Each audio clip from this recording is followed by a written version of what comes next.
Our next question is a very interesting one. Scottish cuisine has a lot of traditional dishes. So, how does innovation in a particular recipe change the authenticity of the dish, and should it be encouraged? The first question is yes, there is lots of tradition. What Scotland's blessed with is amazing ingredients. You know, we are the envy of the world when it comes to our larder. So, you know, if you travel to New York or Tokyo or Dubai or Paris or London, the very, very best restaurants, the word Scotland is going to be on the menu. They're going to be using produce from Scotland. You know, and we'll get the best beef in the world. We've got amazing fish and shellfish. You know, our wild game is just incredible. We're very lucky. We're a small country with a lot to offer.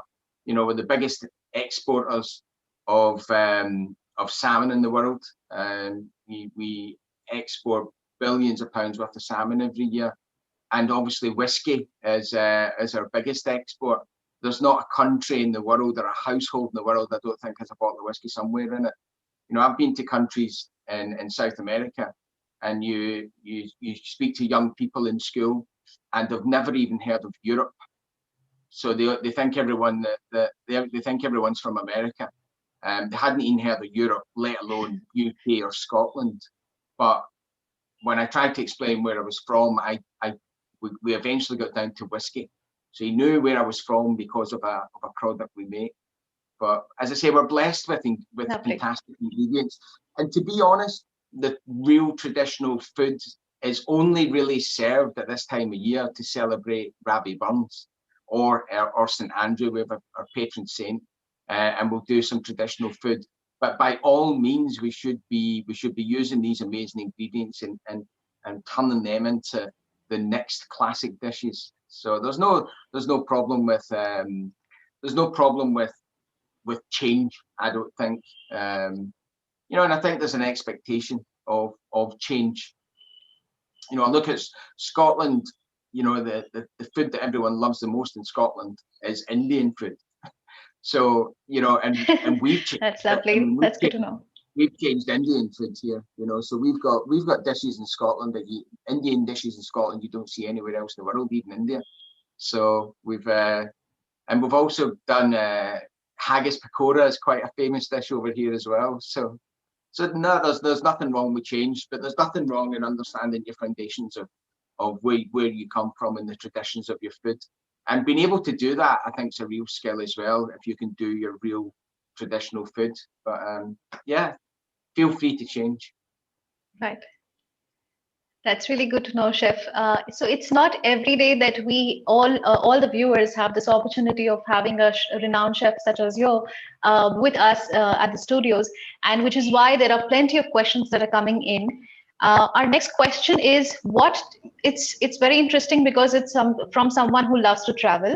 So the student has asked, which dishes should I try, the authentic ones, when I am in Scotland? Chef, would you please tell us something about the Scottish cuisine? I think if you're looking tradition, you've really got to try and get some haggis. So as I say, normally at this time of year, we're all in India together, and we do the nations night where everybody does their food from, you know, their traditional food from their country. And I always bring haggis with us, and it always, people have got this kind of impression that haggis is horrible, but I think once people taste it and enjoy it, I think they're really, really surprised. And you will find haggis. But again, it's just getting out there. It's getting out and seeing. You know, we do have our traditions like the two dishes that I've just demonstrated there. But it's just getting out and seeing what's available. And just like any other country, there'll be regional differences as well. So there's different food from different places around Scotland, even though we're a small country. Lovely, Chef. That has been taken note of. And one last question I would like to ask you is, can we use liquid honey instead of honeycomb in Cranition? Yes, most definitely. Of course, yeah. Again, I use that because I had it and it's easy to get. But regular honey works fine. I think it goes back to any of your cooking. Try and be try and be authentic, try and work in season, try and work with the ingredients you've got, and that will really help your cookery going forward. Lovely, lovely, chef. Thank you so much. All right, over to you, Sanchari ma'am and Rupinder sir, who are with us at the YCO Global Studio. Hello, Purnima, and so good to see Chef Gary here. A very, very good morning to you, Chef Gary. Yeah, nice to see you. Nice to see you, Chef Gary, and myself and Rupinder have been Hello, kind of Chef watching. We have been watching your demonstration, and I think that it was so interesting and definitely delicious, right? And Chef Gary, so early in the morning, thank you so much for joining us today. I'm sure all students and everybody who's in fact watching you, they are really inspired. And my question, has always been, because you achieved so much, Chef Gary, and so soon, and of course you've been a great, great inspiration to many, and still you have so much of humility with yourself. So, I always wanted to ask you, Chef Gary, as to how you actually felt, when you basically became the master chef, UK, and of course, post which, how did life change over, with your skills, with everything that you already had together with yourself? Did you really think that life changed for you, or, you achieved, or you yet to achieve something which you are looking after? On the first question, how did it feel to win? I'll be honest, it was kind of it was really, really strange to win, to be honest. You've got to think the sort of length of the time that you're there, and you kind of, there's 48 chefs to start with, and every single person goes home bar one. And it's the type of thing that if you're the chef that thinks you're going to win, you're out on day one or day two. So as I said earlier, I just took it a day at a time, and one by one, people get sent home. People don't get through to the next round. The usual sort of MasterChef stuff. And suddenly there's maybe 10 of you left, and you kind of think, wow, this is great. And you gain so much experience, and you get to know people, you get to know the crew, you get to know the other competitors, and you're genuinely wishing the rest of the competitors well. You're kind of standing there hoping that you're not getting sent away. And then when someone does go, you kind of feel sad, you feel bad that you're losing someone who arguably you might not see again. So to be standing there at the end on Moan, it was the weirdest experience ever. It was quite surreal, because I never thought for a second that I would have won. I went in to do my best, and but to be fair, the reason I went in is because I did loads of competitions. The City of Glasgow College is really, really well known for winning major competitions throughout the UK and the world. We always come to India, and we always do well. I think we've been over 3 times, and we've made the top 10 each year. So we're fiercely competitive at the college, and we want to do our college and our country well. So, but I was doing a lot of coaching with students, and I had a lot of ideas and a lot of dishes up my sleeve that I thought might work, and thankfully for me, they did. In terms of what's happened since, it certainly has changed my life. I've got TV shows and published a book, and I became Scotland's national chef. So Scotland is the first country in the world to have a national chef, and I am the first national chef. So and what that does is it gives me an opportunity to get out into schools and talk about food education, and talk about the importance of eating well, the importance of buying Scottish ingredients, and I also get the opportunity to travel normally, where I can get abroad and promote our amazing produce. So it's been a sort of whirlwind of the last few years. But I've always done something. I've always been doing a bit of TV. I've always done a bit of traveling. I've always aimed high. I've always tried to do the best that I can in my career. And it's for the young people out there, dream big, because our industry can provide you with amazing experience that you don't get if you're a plumber or an accountant, or your life as a chef can go anywhere you want. A couple of years ago, I was in the mountains of New Hampshire, USA, and I do a gig there every year, and really like the kitchen. It's a ski resort in the mountains, and I was in the kitchen, and I'm working away and I'm getting set up for my demonstrations, and two young lads came up to me and gave me a hug. Hi chef, how are you? And it was two lads from Calcutta that were in the Young Chef Olympiad. It was two students in the White Mountains in New Hampshire, you know, that we'd done the closing ceremony together and we'd had a bit of a laugh, and there they were, you know, so it can take you anywhere in the world, you know, so dream big, and hopefully you get there. But I don't know any other industry that can offer the type of experiences that you get, and even the people that you meet. You know, I've met some of the most famous people in the world, you know, the Queen and Michael Jackson and, you know, various pop stars and stuff like that. And again, you don't really get that in any other type of job, I don't think. I feel really privileged to have found food and found being a chef as a career. I count myself as being very lucky that you know, I work hard, but I don't feel as though it's a job. It's what I want to do every day, and you're halfway there regardless of what you do if you can do that.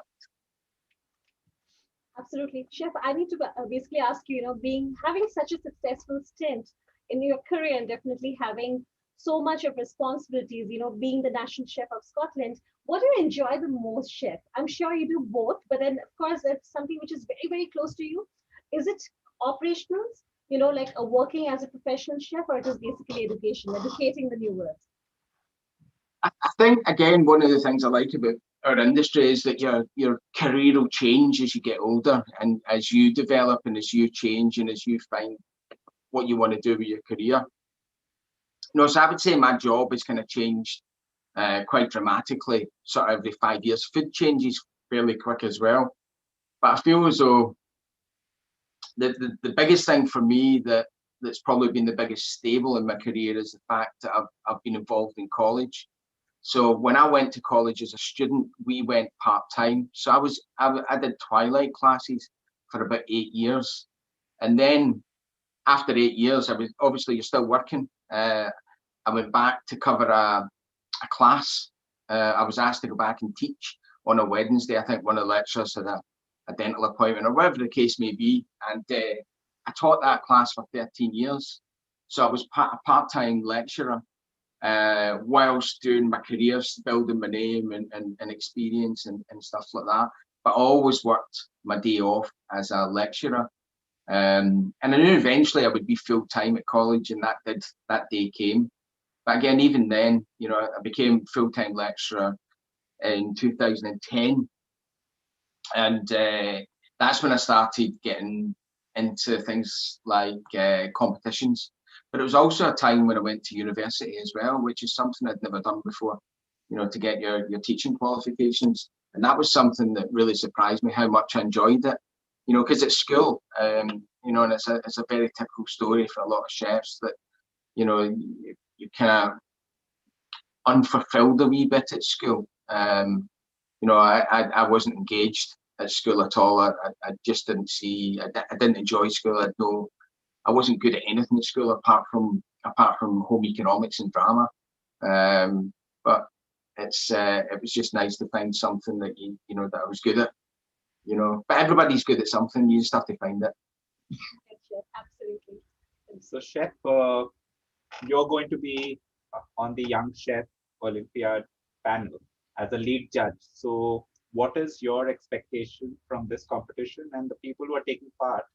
And how different do you think it's going to be from the competitions, you know, that has been held in the previous years? Yeah. Vis-a-vis this year. So up until about 4 weeks ago, I was a mentor.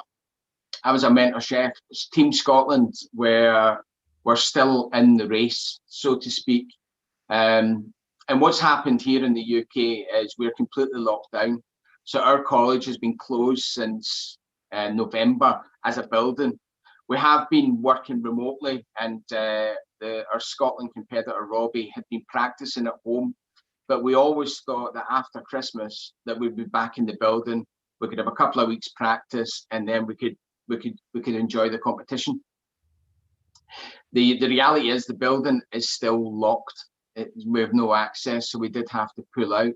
So I was then asked to be one of the lead judges. So I feel I'm in a very good place to be a lead judge because I have seen it from the competitor's point of view. So I know the rules, I know what they're allowed, I know the specs, I know the times, and I know the expectations. But the other thing which I've done this year or since the pandemic is I have actually judged a lot of competitions via Zoom. So it's amazing how up close you can get and what you can see that you probably wouldn't normally see if you were in the kitchen.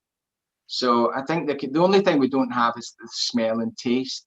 But for me, we're going to get all the other things. We're going to get, for me, it's all about being organized. You can look into, again, there's maybe some chef judges that might be watching this or judged before. But when you look into a room of chefs competing, you can pick them out. You can pick out the chefs that are well drilled, well rehearsed, well organized. They've got body language. They've got clean and tidy work surfaces. They know where they are. And you can spot all of these things in Zoom. But we have got local chefs who are going to be our tasting judges and support us with that. But we will see a lot via Zoom that, again, a lot of people probably don't think they will. There's nowhere to hide. There's nowhere to hide when there's 4 cameras on you. So, but no, I'm looking forward to it. I think my judging duties are tomorrow, so I'm looking forward to, and again, I'm looking forward just being part of it. I think it's been, the easy option for IIHM would just be say, we'll do this in 2022 and have it bigger and better. Like a lot of things have cancelled, but as always, these guys come up trumps and. You've got on with it, and there was a real spirit yesterday. Much as we were on Zoom, there was a real spirit at the opening, and it was a nice little escape for everyone. But again, 50 countries, 24 time zones. How do you organise that? It's just amazing. That's something, it's definitely, we are looking forward to this competition, which is going to start off in just under a couple of hours. Yes. All right, and you, as you mentioned, that you're going to be on the competition tomorrow as a lead judge. All right. And who better to speak about a competition, because you've been somebody who's taken part in competitions and you won so many competitions, as Purnima was saying, that you have that competitive spirit. So a lot of our students, who are watching you right now, listening to you, would aspire to be taking part in such competitions. So what is your word of advice to them as to, how do they prepare for a competition of this nature? Yeah.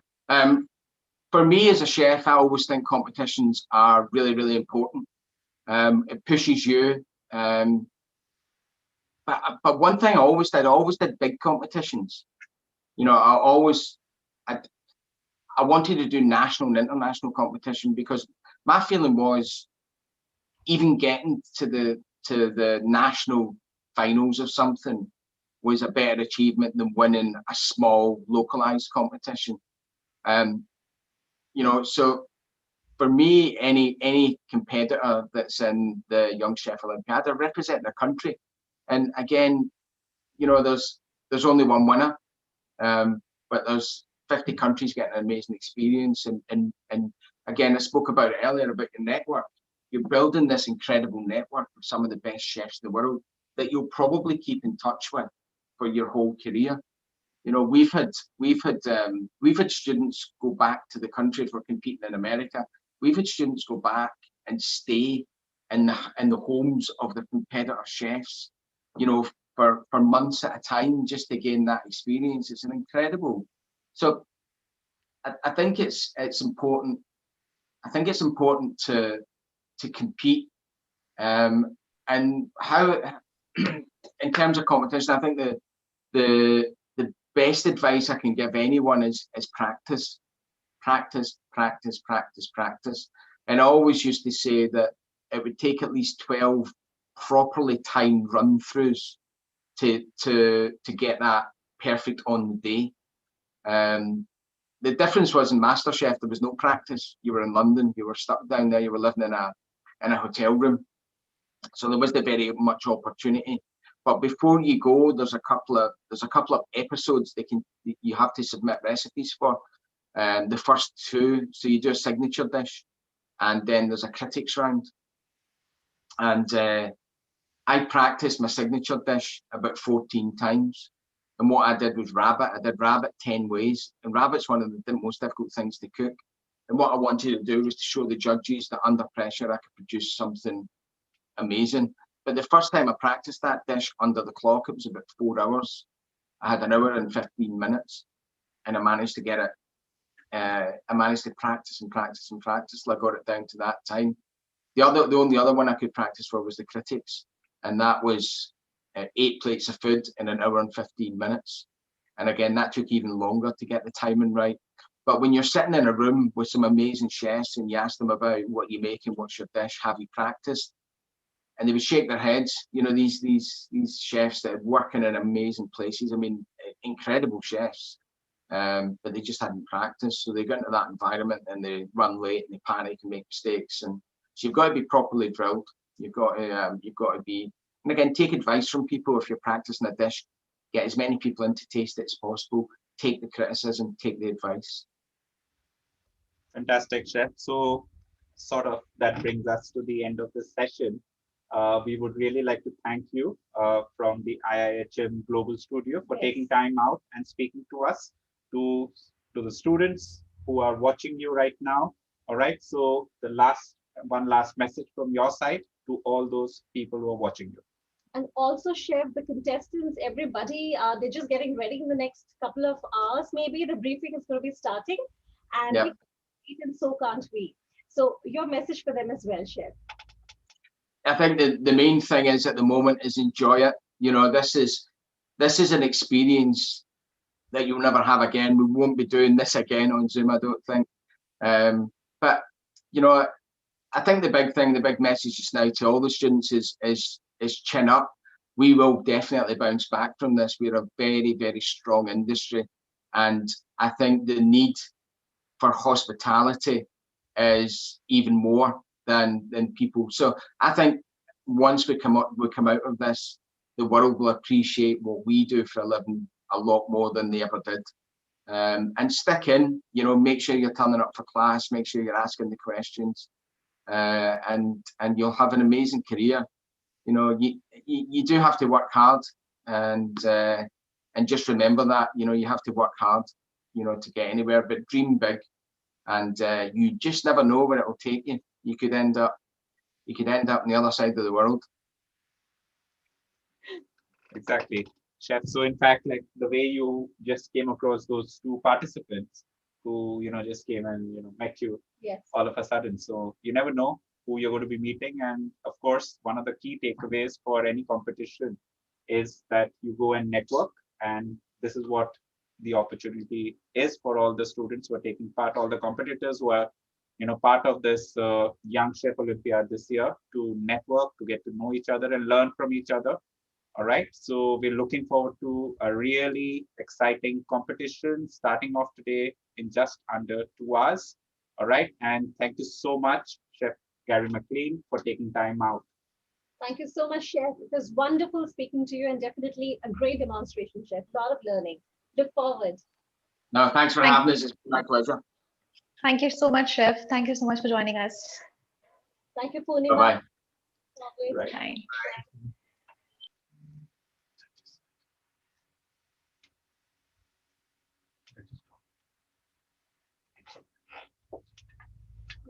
So we have the next one. Yes. A little bit about the judges, and we have in a couple of minutes again, again, a world-renowned chef judge who would be joining us for a demonstration all the way from, of course, another part of the country, another part of the world, and of course from United Kingdom. So before that, we would like to basically talk a little bit about Chef Enzo Oliveri, who happens to be the senior judge of YCO. Well, Rupinder, if you talk about Chef Enzo Oliveri, he has been a part of the YCO and a part of IIHM again for a very long time, and he has got some incredible, fantastic memories with IIHM students and all of us. Do you know what is Chef Enzo Oliveri's full name?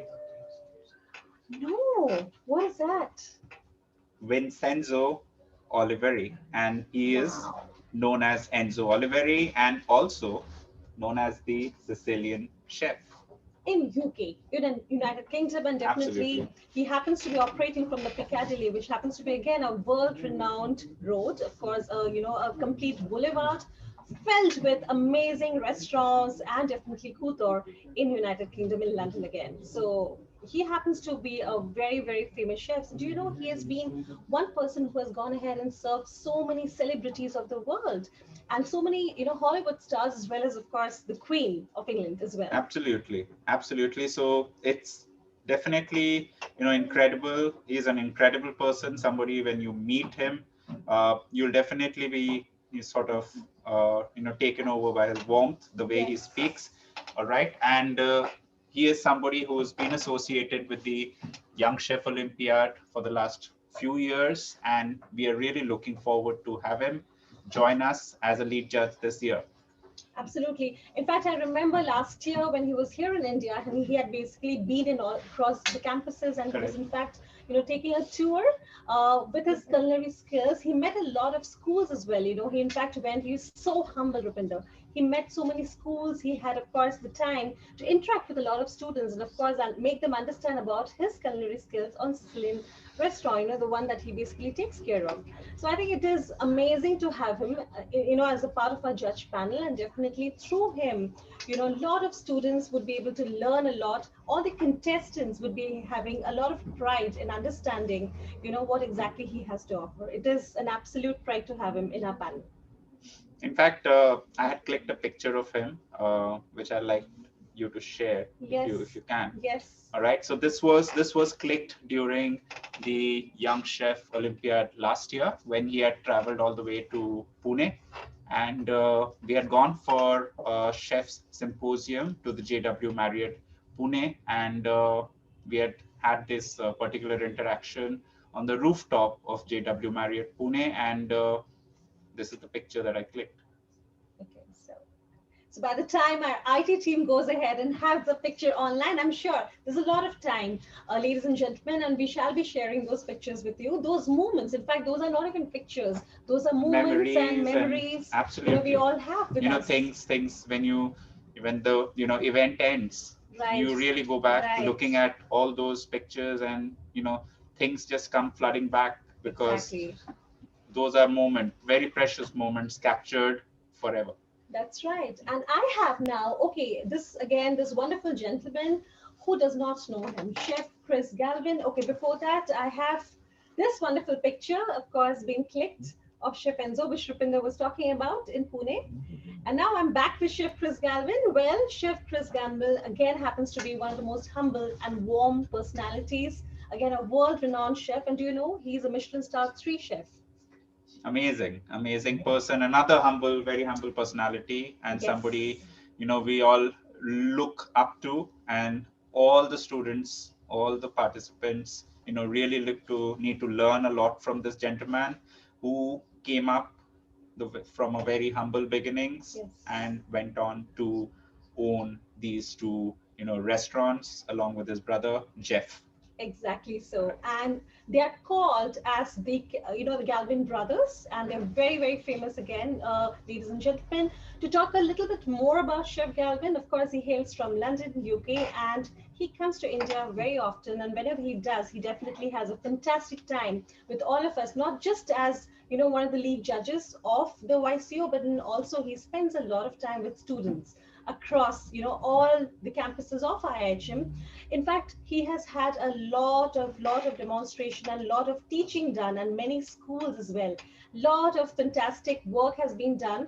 In fact, a lot of sustainability work. If you just remember, he has spent a lot of time in a lot of orphanages, in Correct. Bangalore as well as in Pune, and also in the other cities which he has moved to. Correct. And there were some incredible moments that we have captured, and I'm sure we'll be able to reflect on those memories and show our audience a lot of great pictures of Chef Galvin spending a lot of time with us. So I think last year you had an opportunity Yes, of observing him we did. going That's live, right. Yes. And would you like to talk about that? Of course. So when the Four Seasons Hotel, they came up in Bangalore, we had a fantastic relationship with them, just like many other hotels. In fact, the entire hotel fraternity. And Chef Galvin was very, very humble to go ahead and accept an amazing, you can say, show out there at the Four Seasons for a very select group of people, an audience.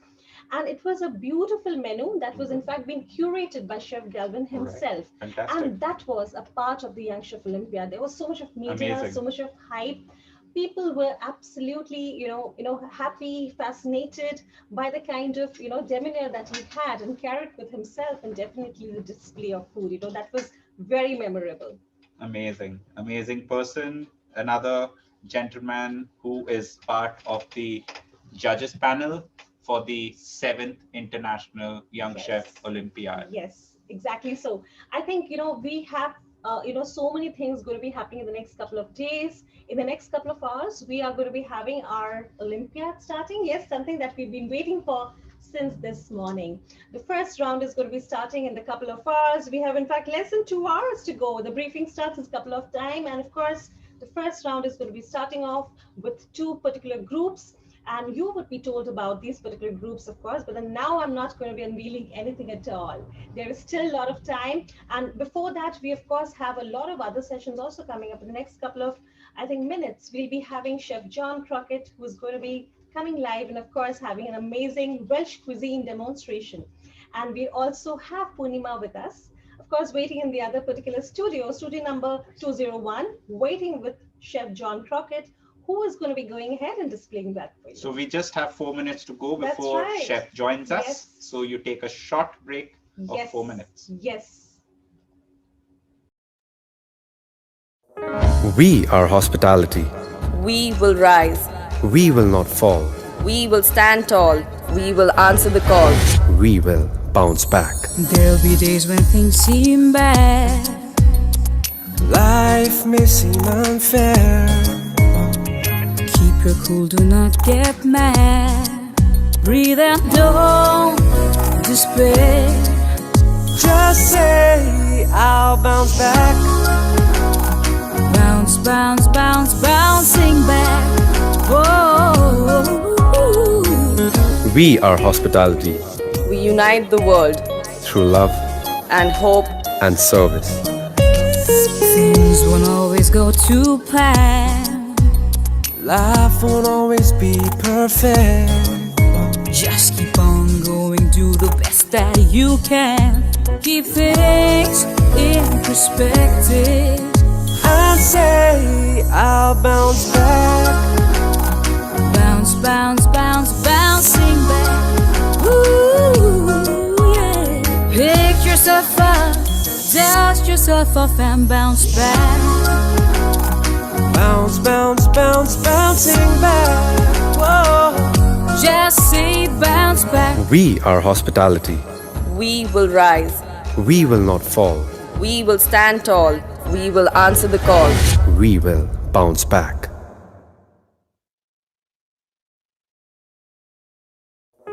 We are hospitality. We will rise. We will not fall. We will stand tall. We will answer the call. We will bounce back. There'll be days when things seem bad. Life may seem unfair. Keep your cool, do not get mad. Breathe and don't despair. Just say, I'll bounce back. Bounce, bounce, bounce, bouncing back. Whoa. We are hospitality We unite the world through love and hope. and service. Things won't always go to plan. Life won't always be perfect. Just keep on going, do the best that you can. Keep things in perspective. I say, I'll bounce back. Bounce, bounce, bounce, bouncing back. Ooh, yeah. Pick yourself up, dust yourself off and bounce back. Bounce, bounce, bounce, bouncing back. Whoa. Just say bounce back. We are hospitality. We will rise. We will not fall. We will stand tall. We will answer the call. We will bounce back. We are hospitality. We will rise. We will not fall. We will stand tall. We will answer the call. We will bounce back. There'll be days when things seem bad. Life may seem unfair. Keep your cool, do not get mad. Breathe out, don't despair. Just say I'll bounce back. Bounce, bounce, bounce, bouncing back. Whoa. We are hospitality We unite the world through love and hope. and service. Things won't always go to plan. Life won't always be perfect. Just keep on going, do the best that you can. Keep things in perspective. And say I'll bounce back. Bounce, bounce, bounce, bouncing back. Ooh, yeah. Pick yourself up, dust yourself off and bounce back. Bounce, bounce, bounce, bouncing back. Whoa. Just say bounce back. We are hospitality. We will All right, welcome back. And you know what we have been doing back here when you were watching these videos? We were basically on this foot tapping music ourselves, kind of, having a good time, of course, smiling at the screen and watching this amazing video. Truly bounce back. It is not just for the hospitality, but for the entire world to bounce back with loads and loads of positivity. So now, ladies and gentlemen, we are going over all the way to Wales, where Chef John Crockett from United Kingdom is all set in his kitchen to show you an amazing demonstration of Welsh cuisine. So for that, I would like to basically take you to the other studio where Poonima, our colleague, is waiting with Chef John Crockett. Over to you, Poonima. Croeso Cynnes I Cymru. Warm welcome from Wales. I'd like to wish the Young Chef Olympiad 2021 every success this year. It's been very challenging for everybody around the world with COVID-19, but once again, IIHM have pulled it off with the virtual Young Chef Olympiad, and as I say, I wish them all the very best, and all the competitors and all the mentors every success, and may the best team win. We've been asked by IIHM to work with and cook some dishes for you. I'm going to work with some Welsh lamb today. But lamb in Wales is very, very famous, obviously, for we've got lovely green rolling hills. And I'm going to do a rack of lamb with you with some dauphinoise potatoes. And we can do some nice seasonal vegetables and a nice red wine, rosemary and garlic jus to complement that. And I hope you enjoy watching my demonstration that I prepared for you. Diolch yn fawr. Thank you very much. Okay then guys, as I said, we're going to do a wonderful rack of lamb dish today for you. Again, I'm very, very pleased this year to be a lead judge for Young Chef Olympiad. And this is the dish that I'm going to cook for you and just go through some of the ingredients.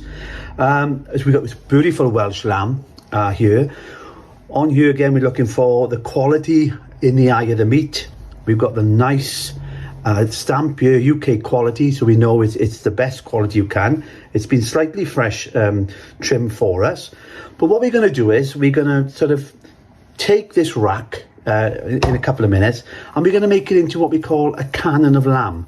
Now at the moment this is wrapped in cling film because I basically wanted a perfect cylinder. So what we've basically done is we've removed all the bones and the fat from the joint, and we've taken the eye of the meat here and I've made it into this wonderful cylinder. So when we actually then breadcrumb this later on, it's going to be a really, really special dish for us. And I'll show you how to get that cannon in, or the eye of the meat, or the fillet, or the Rolls Royce really, of the lamb. I say it's the best cut you can get for this dish. With the trimmings, I made then a wonderful lamb stock. We had onions, carrots, some tomato puree, some red wine, and then some water. We roasted the bones off, and then I cooked this for 6 hours, which turned into this wonderful, what we got here in my pan, ready to produce the sauce for you, which will be the red wine, rosemary and garlic jus to complement the lamb dish today. Again, also, we're cooking with wonderful Welsh ingredients. This is Hallen Morn. This is salt, Welsh sea salt, which is the prime quality salt here we have in Wales to work with. We've got our red wine. Also, for you today, I'll be complementing the dish with some baby carrots, some sugar snap peas, and also we've got some baby Romanesco cauliflower, which will complement the dish then at the end. Also, we're going to serve the dish with dauphinoise potato, which I'm going to do a little demonstration on for you. Basically with this, it's very, very thinly sliced potato, cream, milk and garlic, and we're going to top that with some Welsh bomber cheese later on. I'm now going to introduce the gel we're going to make today.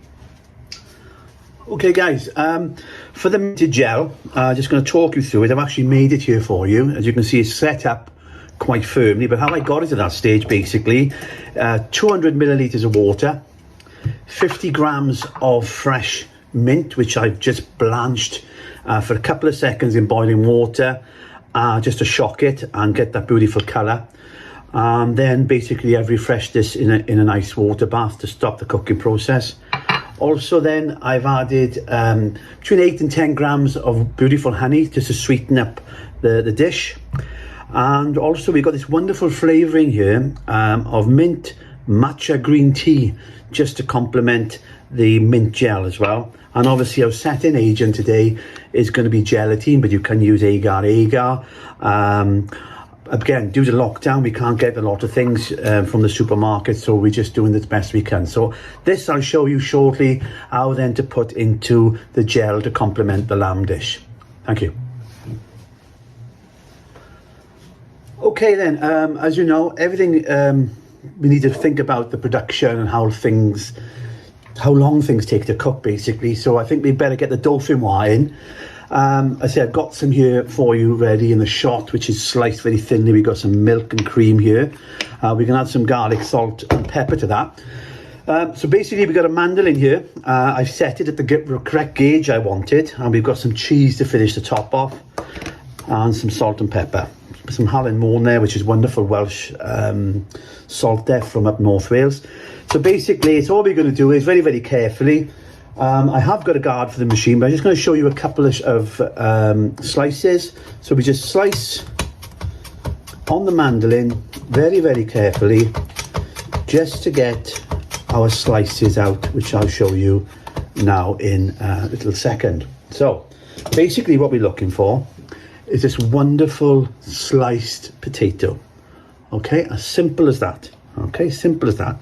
So what we're going to do is we're going to take our potato, we're going to mix it through now with I've just pureed some garlic ready for us here.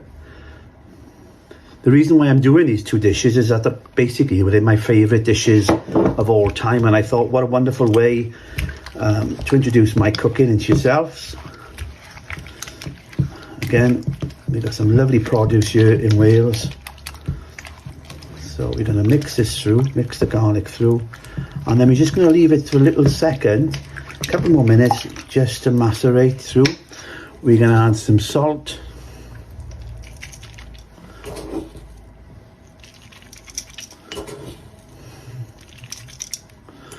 and some black pepper.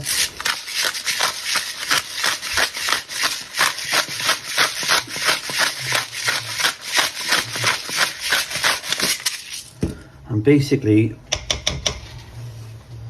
I'm now going to get my hands in here and make sure all the garlic, the seasoning, the potatoes are equally covered with the double cream for this beautiful potato dish. I say it's one of my favourite dishes, pomme dauphinoise.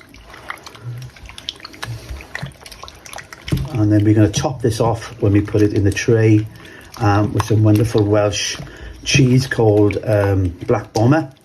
Very strong cheese to complement it. Traditionally, you probably have Parmesan. So basically, what we start off with is we take our baking tray, and then we're going to layer the potato in our tin. I've got quite a big tin here, quite deep, because I want to be able to cut these into shapes later on with a 2-inch pastry cutter, just to complement again the dish. So we get our potato. I'd like to thank my son Joshua as well for helping me put this video together with you. He's a very competent chef in the kitchen, and he's not a chef by trade, but he does like to turn his hand to being very creative in the kitchen.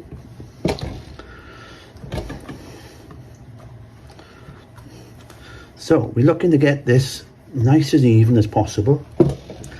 As I say, I've got one hand clean and one hand in the produce.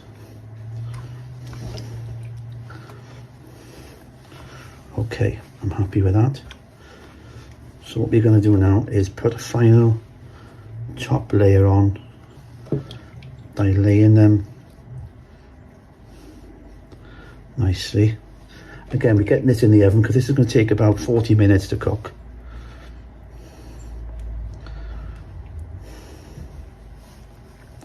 And then hopefully I want to cool it down, and also we're going to pour the cooking liquor now. This is what they're going to be baked in the oven. Make sure we got a nice top like so, and then I'll set that up then in the fridge in the cool, set it up, and then I'll be able to cut that dish. So the last thing we need to do, a little wipe around our station, and then we're going to sprinkle this with this beautiful cheese. And now I'm going to bake this at 190 degrees for approximately 40 to 45 minutes. And as I said, we're going to set that then in the oven. And I think we'll just put a little sprinkling of salt on the top. Yeah, a bit of black pepper. And then we have our dauphinoise potato. Okay, the next section of the mise en place we're looking to do is the herb crust, the parsley herb crust, and also we're going to add some little pistachio in there just to give it another little flavour and a dimension.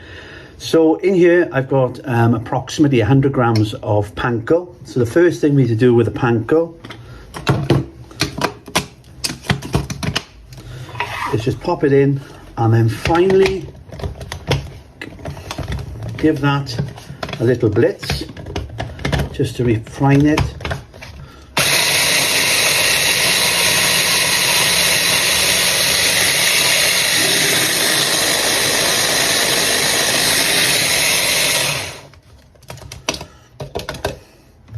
Like so. Now we're going to add in the parsley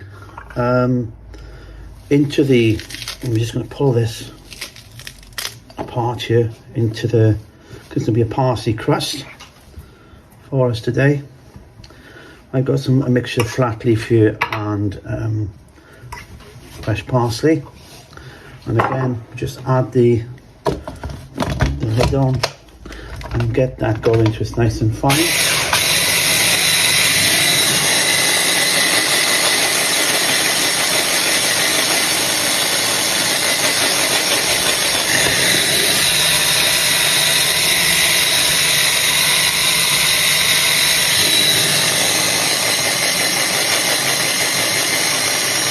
See there, it's got a quite nice colour to complement the cannon of lamb or the rack. You reconstruct the rack then at the end of the dish.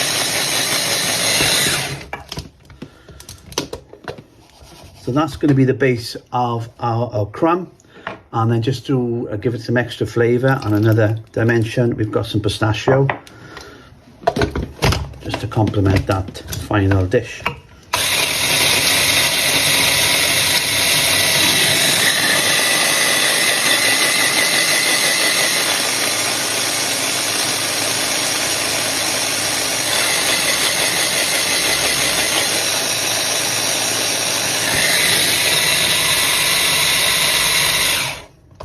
Okay, so basically that's going to be our crumb, and what we're going to do is just remove the blade. Oops. So safely, and then on our baking sheet, because we just need this just to dry out in the heat of the kitchen, is just then, God, it smells absolutely beautiful there with the pistachio in it. I've used a little bit of salted pistachio. And then we're just going to evenly spread this, because we need then to roll the cannon of lamb later on through this then, and we're going to coat the cannon of lamb with the some mustard, so then the crumb then will stick to our lamb. So there we are. That's going to be our herb crust for later on. Thank you. Okay, just to recap then, we're going to now prepare the rack into the cannon. So we're going to basically take this section on this cut of meat and make it here into this beautiful cylinder shape. As you can see there, the eye and the quality of the meat there, a little bit of marble in there for the fat, which is beautiful. Again, lamb is always under a year old. It's fantastic produce here we grow in Wales. It's one of the main meats we have here because of the wonderful rolling hills. Again, we're looking at the rack, not too much fat on it. It's got a nice size eye there for cooking. It's got the mark. So basically what we're going to do now is turn this into the cannons.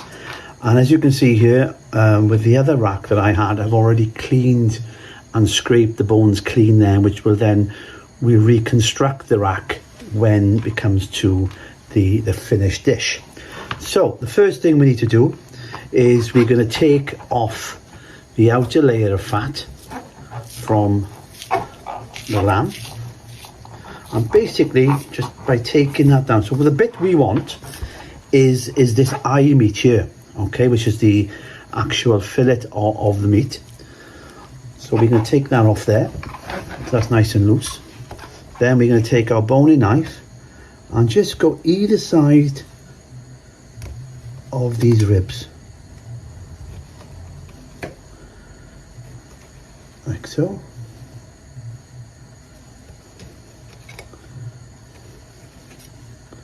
There are two ways of doing this. Obviously, we can either take it off and then scrape the ribs, but that does take some time. So we're just going to try and remove all the skin and all the membrane off the ribs in one. So we just need to loosen the tops of the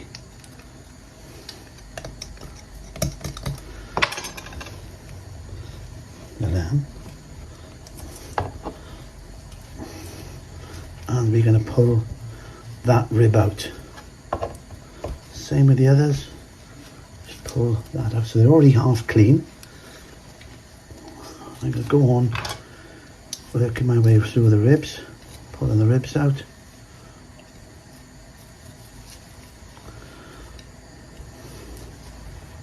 Like so.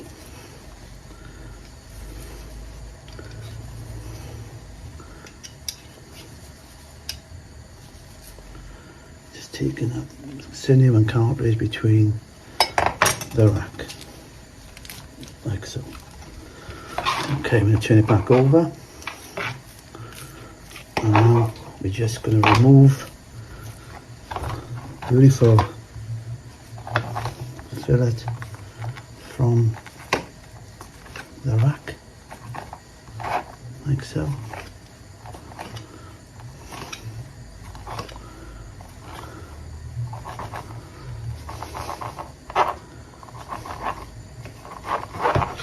So again, what we can do later on, I'm going to spend some time just trimming these up and making them into the bones like I have here. So we reserve that for later.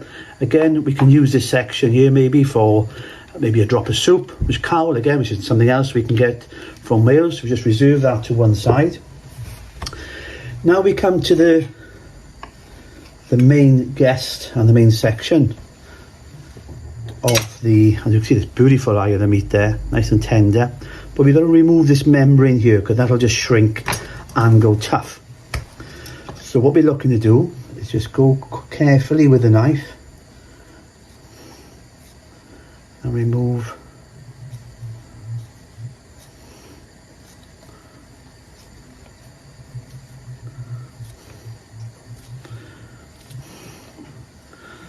the sinew. Hopefully we can then draw back once we get it started, and that should just pull nicely and quietly.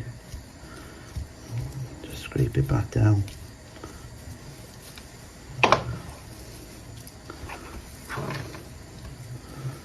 You want to get a cloth for your hand, but that's fine. Scrape that meat back down.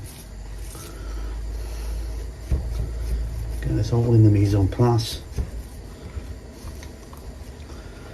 like so. So that's one side. We got a little bit here we need to trim off.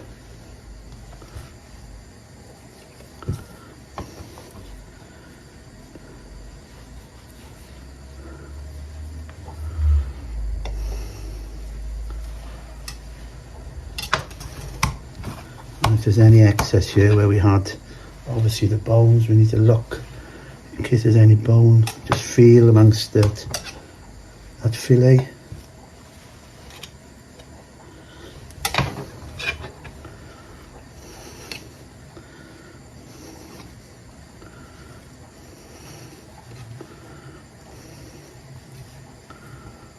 Just clean that up as best we can.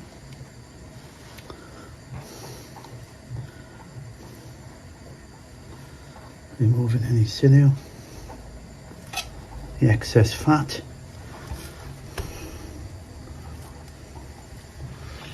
And there we have our fillet of lamb, which we now going to roll tightly in some cling film to get that then into shape.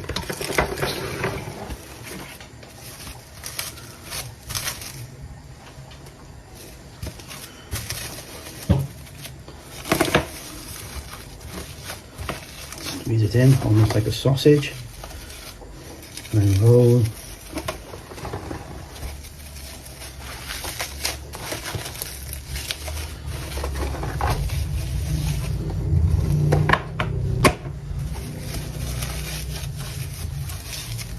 Roll it on the board nice and tight until this then cylinder then is formed as we've done with the other lamb. So that now I'd like to set in the fridge overnight, ideally, like I have with this rack, which is now the cannon of lamb. And obviously then I'm just going to spend some time cleaning up the other bones, like I have here. And that's a bit of a labour of love, but obviously when it comes to then finishing the dish, you can see the difference that's going to make. So there we are, there's our rack turned into a cannon of lamb. Thank you. Okay, so we're going to come now to actually cook the lamb off. So what we've got here, we've got some lovely foaming butter. And what we're going to do, I've already pre-seasoned the lamb in some nice Welsh salt. Let's just season these up.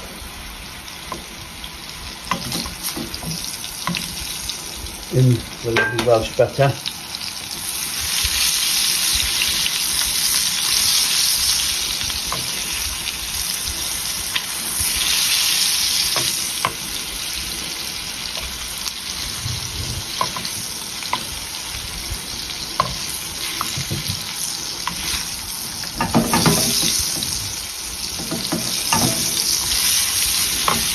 Okay, so we're going to pop these now on a tray.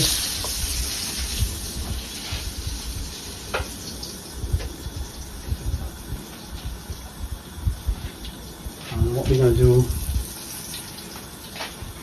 is also we're going to put the ribs in, which I've just got in some little oil and some wrap that up in foil, and these are going to go in the oven now for approximately 6 minutes at 190. Let's just wrap these up, and then we're going to come back.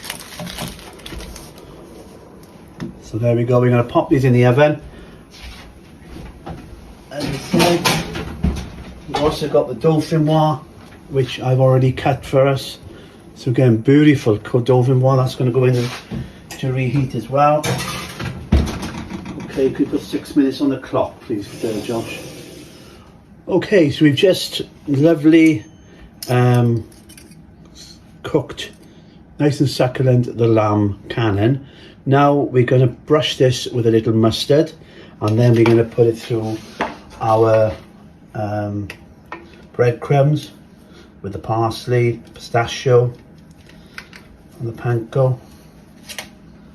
So I'm just, obviously the camera, we can't move it everywhere, so bear with me. I'm just brushing this lovely lamb with some nice Dijon mustard, so that sticks for us. Perfect. Okay, so we're just going to put the lamb in the tray and then just continually roll that lovely piece of lamb through this beautiful butter, and then this is go back in the oven just for a few minutes just to finish off.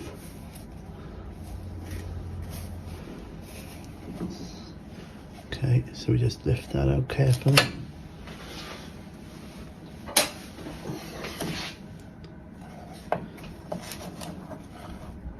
Like so. I'll just do the other one. We've got two. So you can see there that beautiful medium rare in the lamb.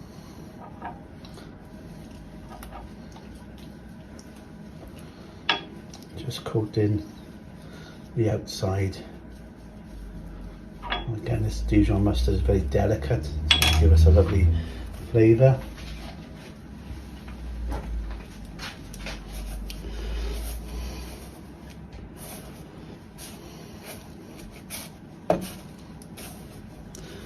And what we're going to do then is we're going to actually reconstruct. So this needs to go back in now just to finish off and cook those breadcrumbs just for about 2 minutes.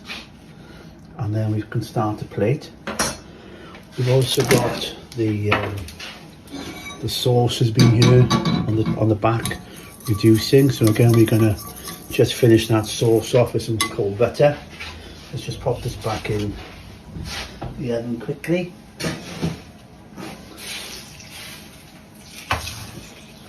And also then in the oven we're just reheating the dauphinoise to complement the dish.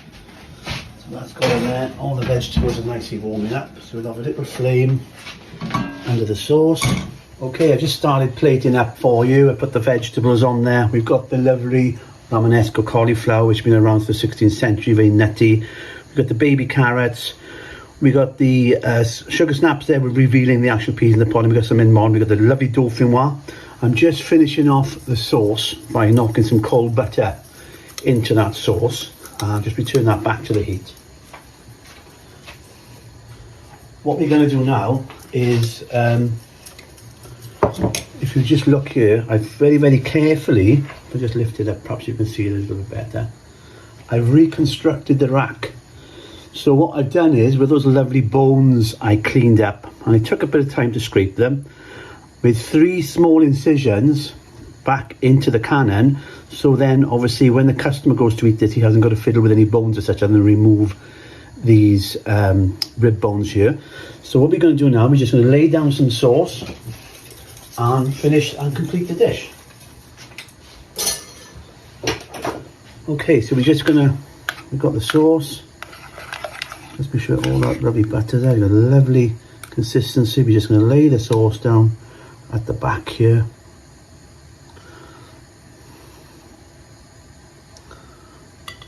Like so. Just going to place that rack half into that sauce, and then we're going to finish off with the gel we prepared yesterday. So we're then going to do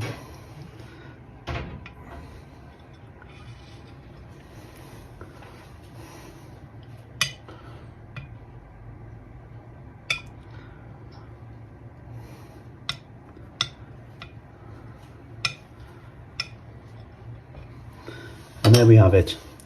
We've got our lovely rack of lamb, we've got the dauphinoise, we've got the lovely vegetables, and we've got the mint gel to complement that. Bon appetit. I hope you enjoyed it. I've enjoyed making it for you, and now the only thing is to do for me is to go and try it. So thank you very much, diolch yn fawr, and we're going to try this lovely dish, maybe take some more angle shots just for you to see.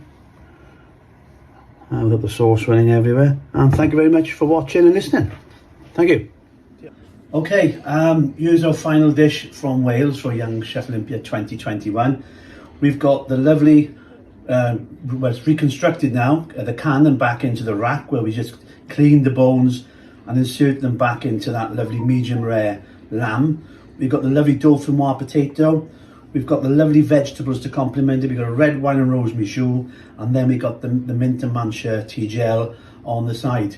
It's been amazing cooking for you once again. I hope you all enjoyed it, and I've been looking forward and privileged this year to be a judge at Young Chef Olympia 2021, and I'm going to see you all in the next 7 days, and wish everybody from all the countries, all at IIHM, all the students, you're absolutely fantastic. And the last thing for me to say to you guys is Oggy, oggy, oggy, and we'll see you soon. Diolch yn fawr. Thank you very much.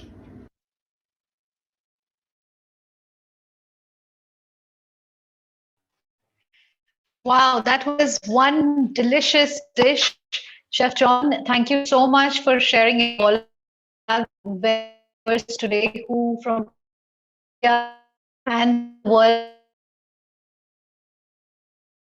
definitely are watching us on YouTube. So ladies and gentlemen, we have with us from the Cardiff and Wales chef, also known as the Welsh Treasure. He's here with us today. Welcome, Chef John. Thank you so much for joining us. It's good morning there in UK, so good morning to you from a very pleasant Bangalore. I will just unmute you. Just give me a minute.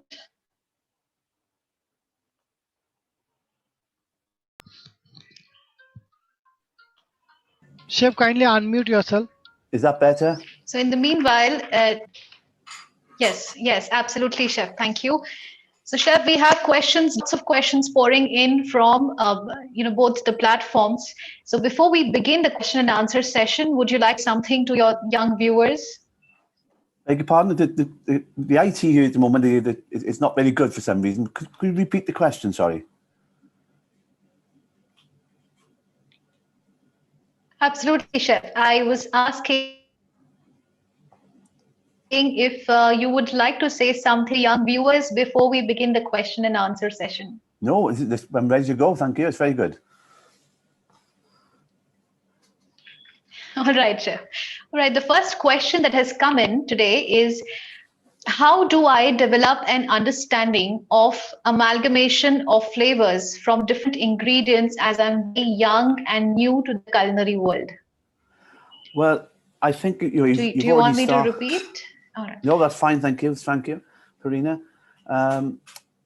Basically, I think it comes with experience and knowledge. Obviously, that you've been taught at with your lectures at IIHM, what works well with different things, and obviously what ingredients and resources you've got locally around you. And normally, all these things quite match up naturally. But again, for that really is a lot of experience doing your research prior then to putting the dish together. Absolutely, Chef. That makes a lot of sense. Chef, the next question is, according to you, the Welsh recipes which are vanishing in modern years, according to you, are there any Welsh recipes that are vanishing due to the current trends in culinary? I think I've often just changed my my glasses. I've always said food is fashion, Purnima. Basically, it always goes round in a circle. It's like, you know, it's like your clothes. They come in out. Food comes into fashion. It goes out of fashion. I always use a typical example when I'm with my students. Years ago, we had a basic, what they call a fairy cake. And what happens with that now? They've made it into a cupcake. So yeah, you know, food is fashion. It goes in and out of trends. New chefs come along with new styles and elevate it to a different level. Right, Chef. Chef, Welsh food, the Welsh recipes, are they influenced from any other country, or is it traditional Welsh? It's all traditional here, actually. I have been over to Pune and Jaipur and Delhi a year last Easter, where I did more traditional things. Like we have something called Welsh Cake. Now, Welsh Cake is like a little round biscuit made of flour, and there's some cinnamon, sugar and butter in it, and then it's seasoned, and then we put some sugar on it, and bara brith. And then we have another dish called cawl, which is a soup, which is, again, a byproduct maybe of a big cut of lamb, like a leg of lamb, and then maybe some meat left over. Then the housewife years ago would have made that into a second dish. Yeah, so there are certain dishes, but obviously I chose this one for you for the lamb because we've got beautiful green grass in Wales and rolling hills, as I said in the start of the video. And basically, you know, it's like gastronomy. Basically, what grows around you is what you eat and consume. Yeah, so that's what we have. We've got lots of lamb, lots of beautiful lamb growing around Wales.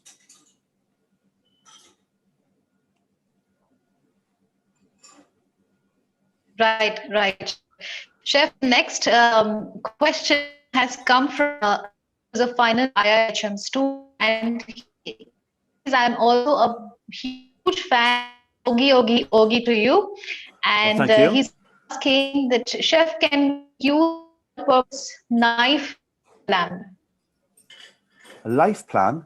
I don't know. I believe in a lot of luck myself.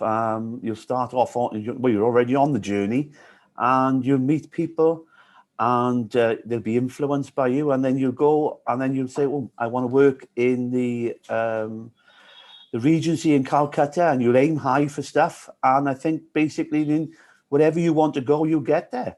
You know, and believe in yourself, and Absolutely. do the very best you can. Learn off all the chefs on the way, and get your own style and experience and knowledge, and yeah, have that dream and follow it.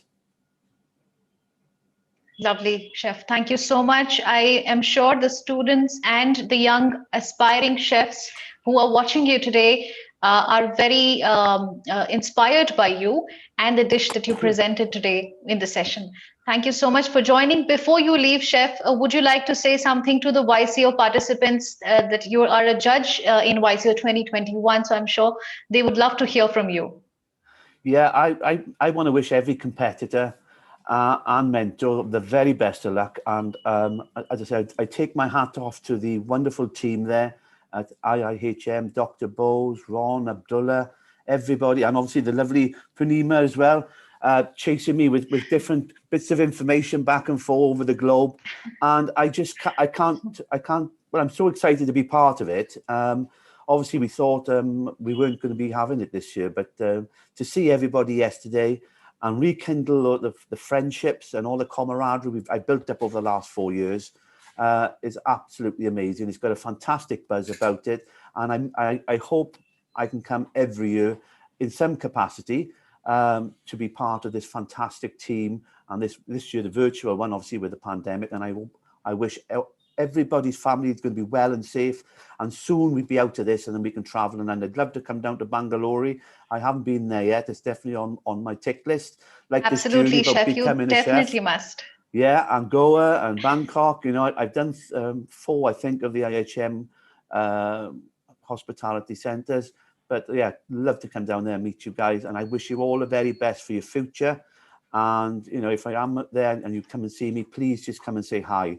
All right. And I wish you all the very best. Thank you very much for listening. Thank you so much. Thank you so much, chef, and wish you the very best for the next few days. This is just day 1 of YCO, and in a few hours we will be starting the competition.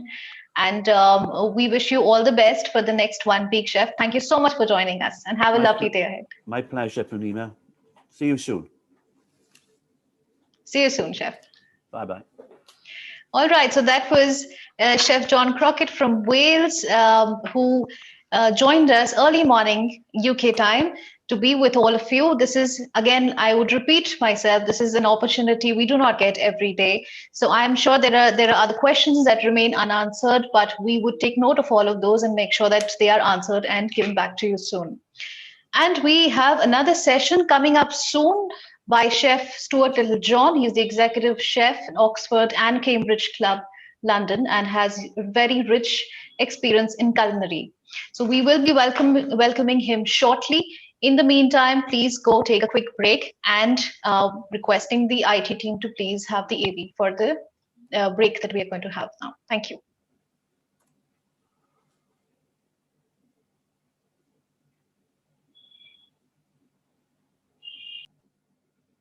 We are hospitality.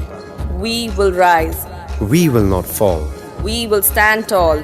We will answer the call. We will bounce back. There'll be days when things seem bad. Life may seem unfair. Keep your cool, do not get mad. Breathe out, don't despair. Just say I'll bounce back.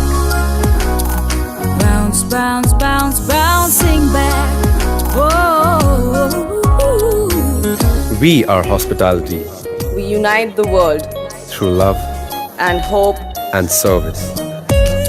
Things won't always go to plan. Life won't always be perfect. Just keep on going, do the best that you can.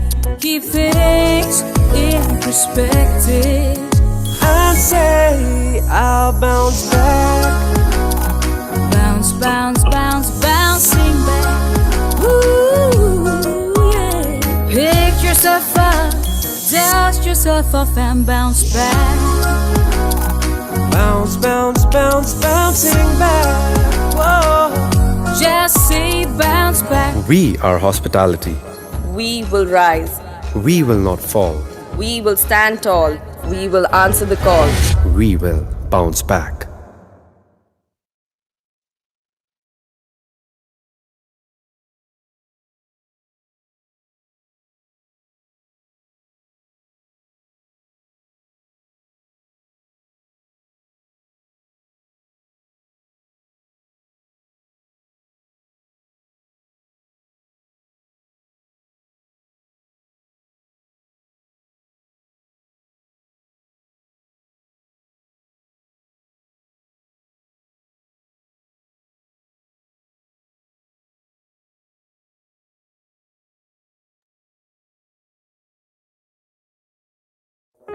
We are hospitality. We will rise. We will not fall. We will stand tall. We will answer the call. We will bounce back. There'll be days when things seem bad. Life may seem unfair. Keep your cool, do not get mad. Breathe out, don't despair. Just say I'll bounce back. Bounce, bounce, bounce, bouncing back. Whoa. We are hospitality. We unite the world Through love and hope and service. Things won't always go to plan.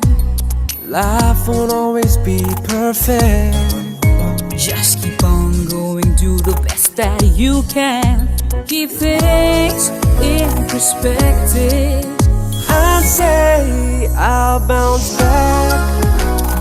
Bounce, bounce, bounce, bouncing back. Ooh, yeah. Pick yourself up, dust yourself off and bounce back.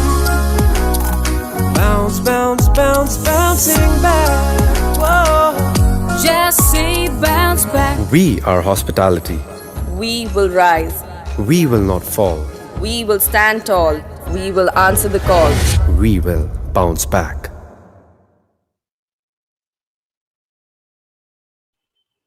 All right, welcome, ladies and gentlemen. We have a session planned for you again, which is a final session for today, but this is just the end of day one. We have several other sessions planned tomorrow, day after, and the entire week.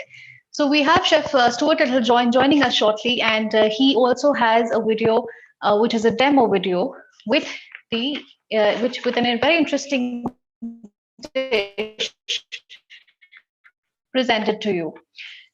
In the meanwhile, I would like to present to you a few facts about culinary. In the recent years, culinary has been explored. Thank you to all the parents who have supported the children. Culinary has been explored as a very interesting and great career to be in. With that kept in mind, I think we have a lot of young viewers today. We request you to please put in your questions here in the chat box if you have any to ask the chefs. We can take them one by one, and we will have it ready by the time Chef Stuart Littlejohn joins us. And in a few minutes, we will have the videos also being played. Good afternoon and welcome to this year's YCO 2021. We're doing it online, and my name's Stuart Littlejohn. I'm one of the judges this year. This is my third year of taking part in this fantastic competition. And for your entertainment this year, we've been asked to do a dish to run while the competition is running. So today I'd like to show you how to make a pan-fried fillet sea bass with sauté scallop, petit jardiniere, and a celeriac puree, served with a saffron consommé. So this is the presentation, how it goes to the table, and then at the table we can just add our consommé to the dish, and there we have our finished dish. So today I'll be showing you how to make this, and I look forward to showing you all the details and seeing you all in February. Good luck. So firstly, we're going to make our fish stock. So I've got some nice fish bones here that I got from my local fishmonger. I've got a basic meal pot of carrots, leeks, onions, celery, bay leaf and black peppercorns. So firstly what we're going to do, we've got a nice hot pan, just a little drizzle of olive oil in there, and then we're going to start to cook our vegetables. This starts to release the flavour, and for the finished fish stock, put a little salt in there to start releasing all the flavours. We start to cook our vegetables down, sweat them down, so they start to release their flavour. Vegetables are 90% water and flavour, so by putting the salt and sweating them down, you will start to release all your natural flavours to create in your finished fish stock. So once we've started to sweat them down, we get our fish bones, add our fish bones to the mix, and we start to get the fume going, where you start to smell the vegetables and the fish all coming through. That smell indicates that it's releasing flavour. So we cook our vegetables and our fish bones down just to get them going.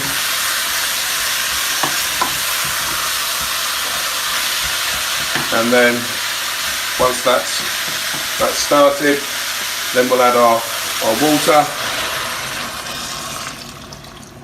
into there, and then what we're going to do is we're going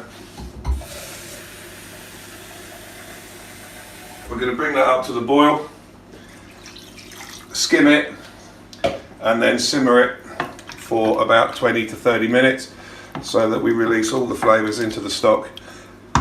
And that's the base for our fish saffron consomme. So our fish stock is now coming up to the boil, so we can leave that there to get on with what it's got to do. So now I'm going to make my celeriac puree for the finished dish. So I've got a small pan, little drop of olive oil again, and then I've just got a bit of onion and garlic here, just to add a little bit of flavour to the finished puree. We're just going to sweat that off, just so it starts to release its flavours rather than just putting it in a liquid. A little drop of salt, again to start to help release the flavours. So I'm just going to sweat that off for a few minutes. And then what we've got here, I've peeled and diced some celeriac ready. I've cut it small because we want it to cook quick. I've got a bay leaf just to add a bit extra flavour. So we sweated up our onion and garlic.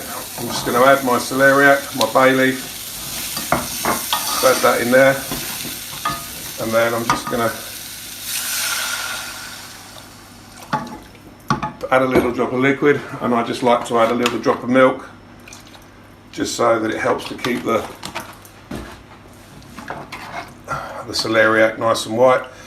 So we're going to bring that up to the boil, simmer it till it's cooked, and then we'll make that into our celeriac puree. So our fish stock is on the go, our celeriac puree is on the go. So now what we're going to do, we're going to make the clarification for the consomme. So in the food processor, I've got carrot, onion, leek, celery. Just going to pop that in. And I've got some white scrappy ends of fish for the flavour. So we're going to put that in. And then I've got about 6 egg whites I'm going to pop in there, and then we're going to start to blitz this up to so it can to a smooth consistency, so that we can add it to our fish stock later to make our pad and flavour our consomme. And one thing I have forgotten while I'm doing this, so I'm just going to add some saffron. I just want to keep a little bit back for later. So that's will all infuse when we make our fish consomme. So we're going to now blitz this up, and I'll show you when it's finished.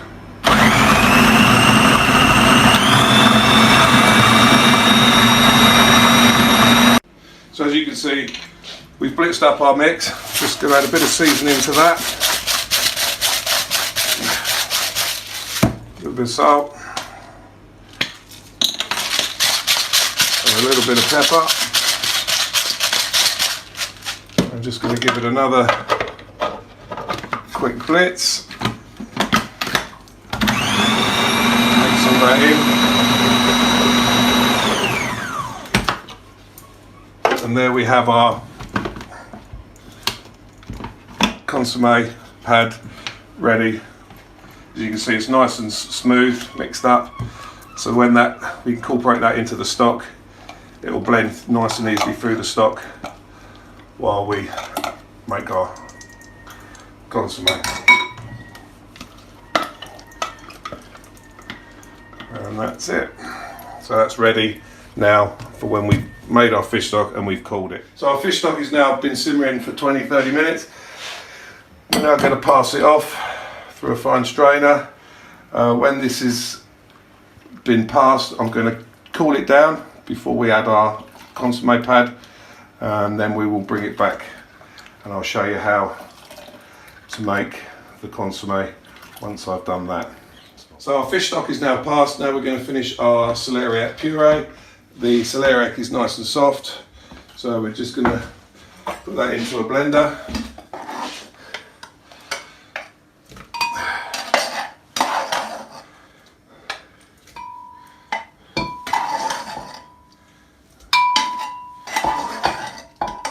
I'm just going to add a little touch of the juice just to help it on its way. Then we're going to blitz this up, and then I'm going to add a little touch of xanthan gum. I find what this does, it helps hold the moisture into the puree so it doesn't leak or run.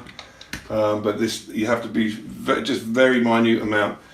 So we'll get it blending, and then we'll go from there.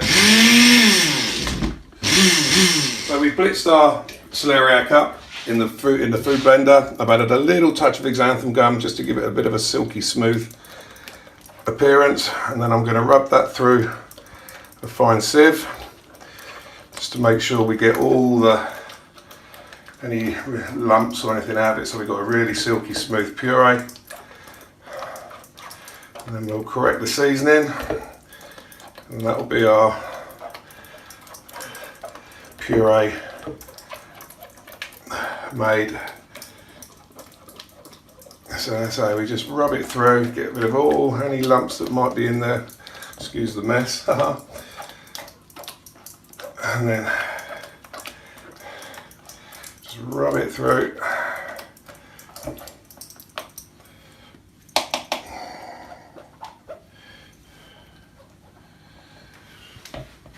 Just rub it through, and then you can see we've got a nice creamy smooth puree. I'm going to do a little touch of seasoning. Just give it a taste. It's nice. You've got the taste of the onion, the garlic, and the celeriac. And now that's ready for when we need it later. So now we're going to start making our consommé or fish broth. So our stock is now cold. We've got our pad, and as you can see, the saffron's starting to colour it up now. So we'll add our stock to the pan, and then we add our pad. We mix all that in so it's nicely incorporated throughout the stock. Just mix all that in so it's nicely blended through, and then we switch it on, he says. Bring it up to heat. Now the secret with a consommé is you don't want to let it burn, so you have to keep it stirred as the liquid comes up to boil, and what will happen is the egg whites will start to cook and pull all the impurities out of the stock, and it will form a solid pad, and then you'll get a nice crystal clear liquid underneath. So as this is coming up, periodically I will stir it to make sure nothing's sticking on the bottom, and then when it comes to the top we'll make a hole in the pad so we can then be able to drain our liquid out when it's ready. So our consommé is coming up to is starting to cook out now. As you can see, it's starting to form a pad. Everything's coming together, and as you can see, it's starting to thicken. So we just give it one last stir on the bottom just to make sure nothing's sticking, nice and gently, because we don't want to break it up. And now we'll let that finish coming to the boil, and the whole thing will stick together, and then we should have a clear liquid. So what we're going to make now for a bit of a garnish, we're going to make some coral twills. So I've got 320 mils of water, 120 mils of just vegetable oil. Pour that into a bowl. I've got 40 grams of flour, which we just put on top, and then we just whisk that together until it's smooth.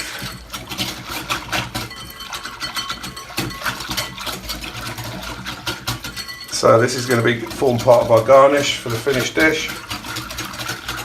And then just so we can incorporate a bit of colour and make it all colourful, and we're thinking of colours and textures to the finished dish, I'm just going to add a little touch of food colouring. Red, I think, will go nicely with this if I can get it out of the bottle. Just a little bit in there, just to colour the liquid. So we get a nice colour on the mix, and then we're ready to make our coral twill.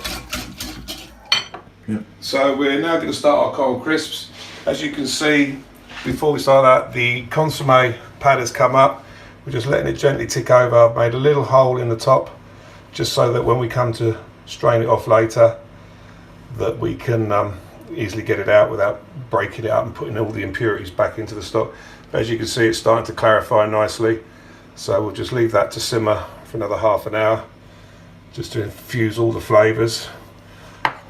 So that'll be our broth done. So we've got so back to our coral crisp. I think pink and yellow and will all look really nice. We've got colours in the vegetables that we're going to do later as well. So I've got a hot non-stick pan, little touch of oil, and you literally just spoon a little bit of this in.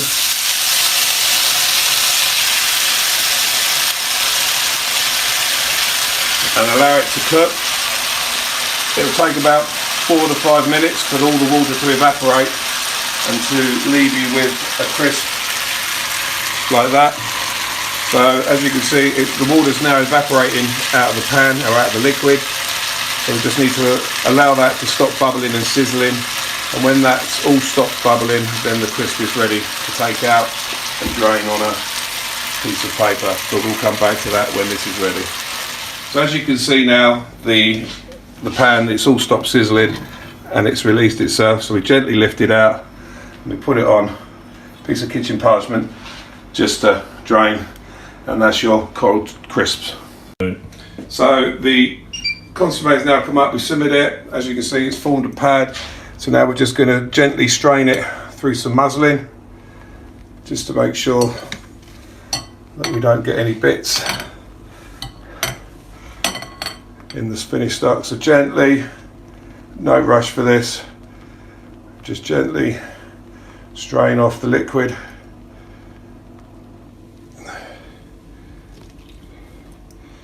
Ready for our finished dish.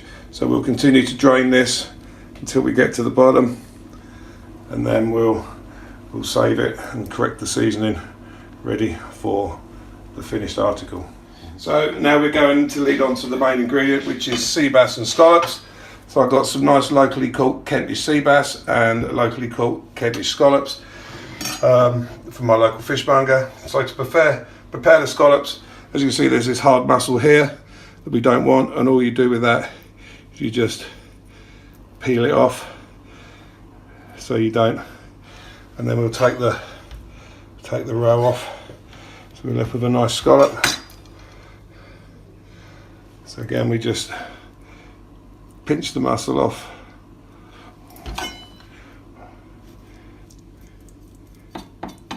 Just cut, if it won't come, just cut the muscle and just remove the roe. It's got a nice scallop. And then with the sea bass, I've squared it up. So I'm just gonna cut some nice losange of bass, and then into that we're just going to pinch the size and just put a couple of scores in. This not only facilitates presentation but also helps in the cooking, so you get even cooking through. A couple of those, pinch the fish to tighten the skin, and then you can just put them together like that. So that's our fish and our scallops. So now we're going to move on to cooking them. Okay, so we're going to start to cook our fish now. Just got a small frying pan. Just going to put a little drop of olive oil in there, just to help along its way. So we're just going to season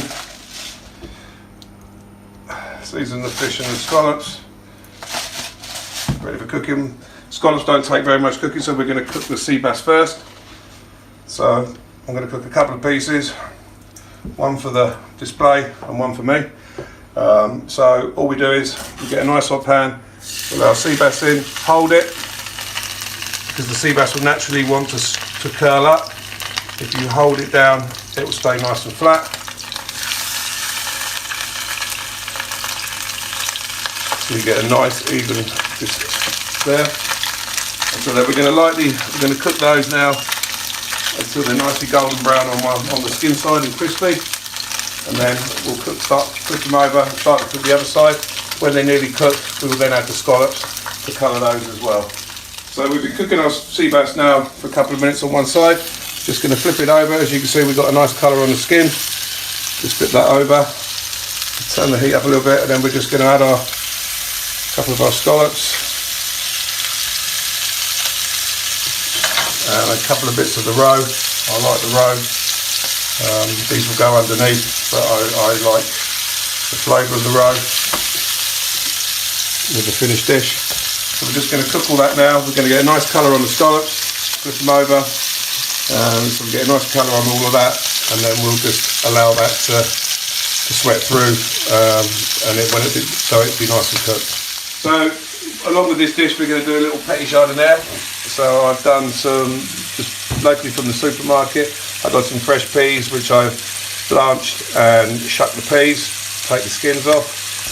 I've got some little chantenay carrots which I've cut down, a couple of big ones for garnish, some Romanesque florets, some baby asparagus, some samphire, a bit of tomato concasse, and some baby courgette spirals rolls. So this is going to be our garnish, our vegetable garnish for the dish. As you can see, the scallops are getting a nice colour on them, and this is now ready for plating. What I'll do is I'm going to reschauffe all the vegetables and season them with a bit of butter and seasoning, and then we're ready to put the dish together. Okay, so it's time to plate our sea bass and our scallops with our veg. So our vegetables are in a little bit of butter, give them a little season. So my puree is warming in a bottle. So we're just gonna put a little bit of that in the bottom. We'll put some of the roe underneath.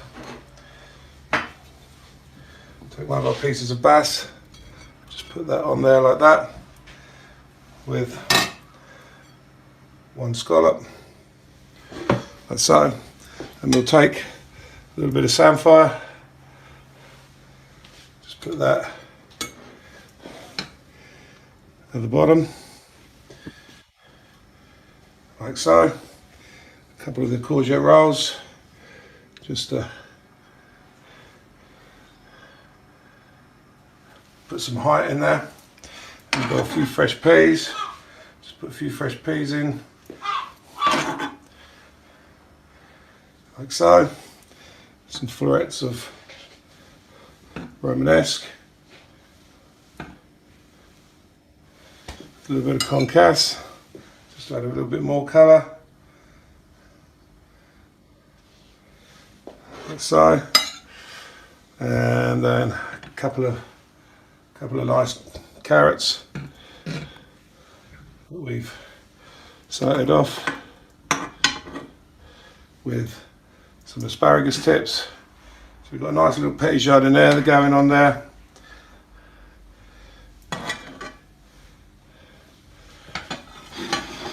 So to that, we can add a little bit of the coral crisp in there. Add a little bit of height and texture, like so. And then we can put a nice poppy seed crisp over the top, and then take our consomme, our broth, pour it into a little jug,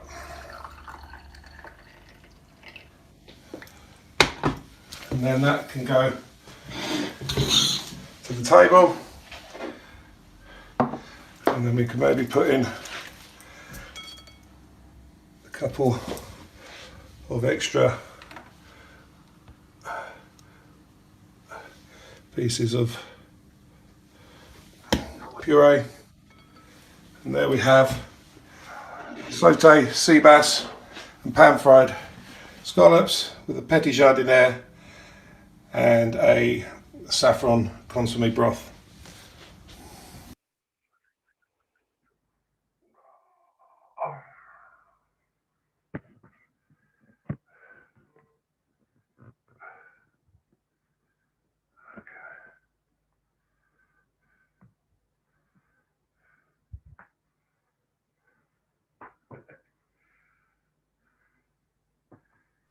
All right, that was a delicious dish by Chef Stuart Littlejohn, who has just joined us.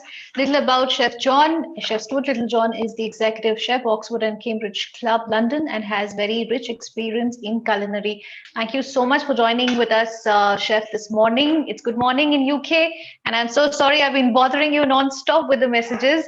Our students are very excited to meet you and ask you several questions based on the session today. Yeah, Is there Yes, chef. that's fine. I thought it started a bit later actually. With the time difference, I thought it was starting at 10:30. So I've sort of just literally darted in from work. So, but yeah, we're good to go. So hopefully no harm done. Yes, so chef. good morning, everybody. First day of YCO. Exciting day. So we've got our judging later. So it's a busy day from now on in. I'm at your disposal, so far away. Absolutely. Chef, we have very young viewers today who are watching us on this platform as well as YouTube. They are the school students and also IIHM students. Before we begin the question and answers, would you like to say a few words to the aspiring chefs of today?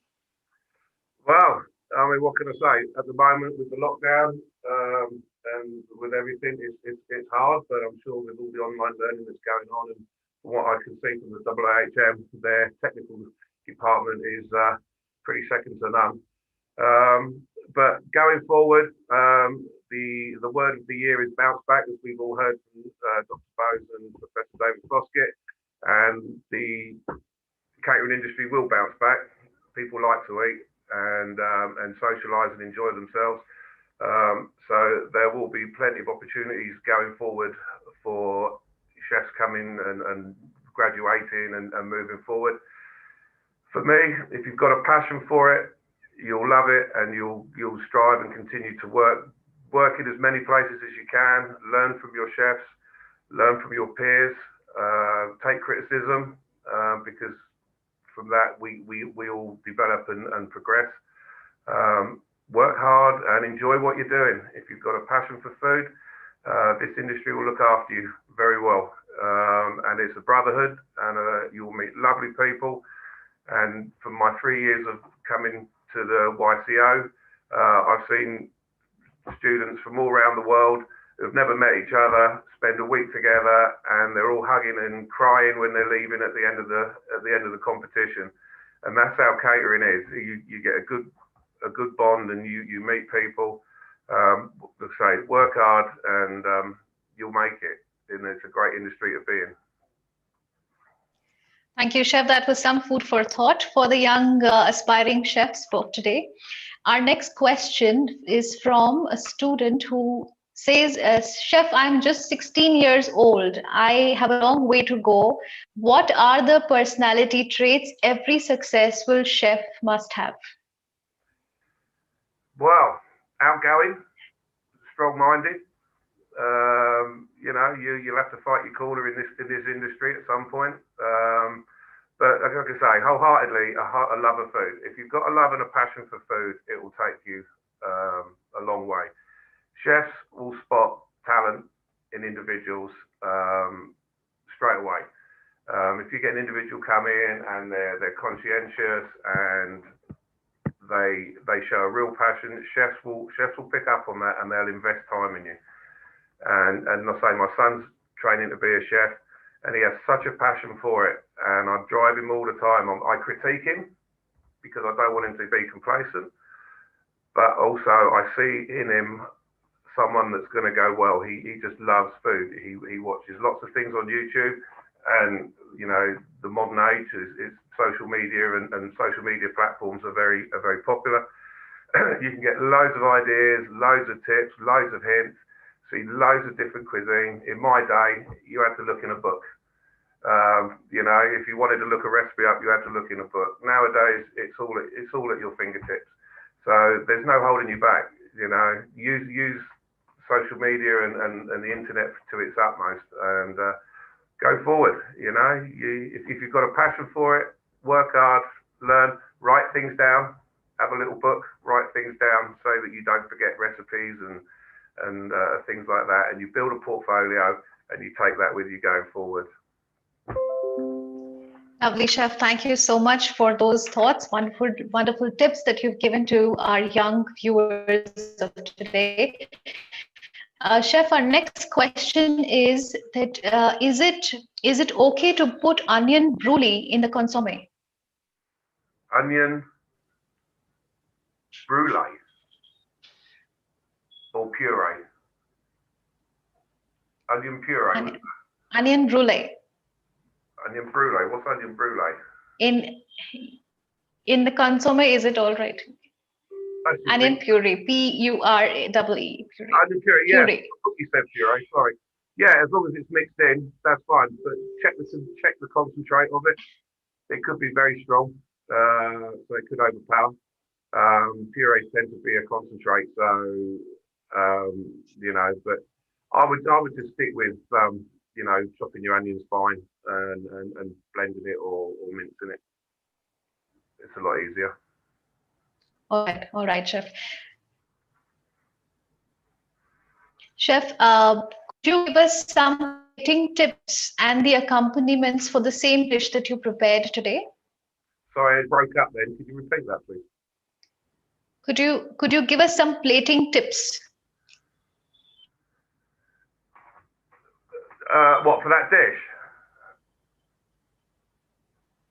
For the dish that we saw in the session today, are there any other plating tips that we should take note of? Well, I mean, I think a bowl is probably the best scenario for it because the consomme is so thin. On a plate, it would spread quite. It would spread all over the plate. I mean, you could plate it probably, but I would stick with a bowl. And as for designing your plate, I mean, that's down to the individual. You know, it's just a simple design done from home. But you know, what I do is what I do. But if you've got the passion and the flair to better that, then by the grace of God, go for it. You know, plating is a personal thing. You know, everyone sees things in a different way. So, you know, for me, if you want to plate it in a different way, that's perfectly fine. I mean, there's no set rule with plating. Excuse me, as long as it looks nice and presentable. But for me, I think in a bowl and serving the consomme separate, it just adds that little bit of theatre, but it contains the sauce within the dish. Personally, right, Chef. Chef, many of our viewers today, they have repeatedly been asking this question that we are vegetarians, and if we have to replace a steak, which is a chicken steak or a lamb steak, what are the possibilities? What can be used to replace it? Well, I mean, there's a lot of plant-based products out there at the moment. A lot of manufacturers are jumping in on this. It's the popular trend at the moment. It is on point. So, I mean, I would look for manufacturers like the plant-based food. But I mean, you know, aubergines, you cut that thick and pan fry it. You know, you can create a kind of a steak. You could, you know, do a mixture of vegetables and pulses and create form that into something that you could pan fry. I mean, there's lots of, you know, there's corn, there's the vegetable, there's the plant-based foods, and some of the manufacturers now are producing some really good quality ingredients for you to use. It's not something I personally look into, but yeah, I mean, from where I've been in the past, we've looked at a lot of manufacturers that are dealing in this, and the choice is expanding. I mean, it's getting larger and larger. There's a lot more, you know, for cheeses and milk products, and you know. So yeah, I mean, that's where I would look for inspiration. So yeah, that would be my. Chef, the next question is a very interesting one. Chef, I am not sure, but when we hear of British cuisine, what comes to our mind are pies for breakfast, fish and chips. Would you please share some traditional dishes, names of traditional dishes that falls under the cuisine, other than pies and fish and chips? Other than pies and fish and chips, wow. I mean, where do you want to start? I mean, in the pastry side, we've got a dish called spotted dip, which is a suet sponge with sultanas, and it's very nice. It's quite heavy. It can be nice and light.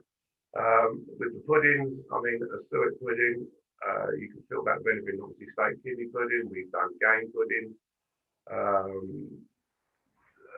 So we get a mix of game. We make up a braise, and then we steam them. I mean, again, as in India, there's regions. You've got regional foods, the same as for you guys.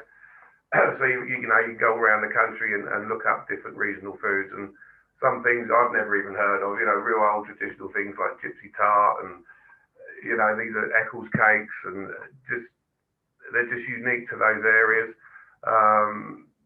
We've got like the rhubarb in the Yorkshire Triangle, which is the best rhubarb you can get. Beef Wellingtons are a popular dish. Pasties down in Cornwall. Scones, they're traditional. So yeah, there's lots of things. I mean, you need to sort of online there'll be lots of traditional recipes and stuff out there. You can't beat a good fish and chips at the end of the day if it's done right.